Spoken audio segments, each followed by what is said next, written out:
ثاني اثنين إذ هما في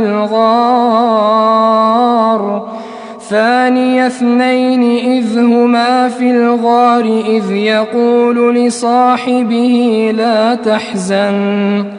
إذ يقول لصاحبه لا تحزن إن الله معنا فأنزل الله سكينته عليه وأيده بجنود لم تروها وجعل كلمة الذين كفروا السفلى وكلمة الله هي العليا.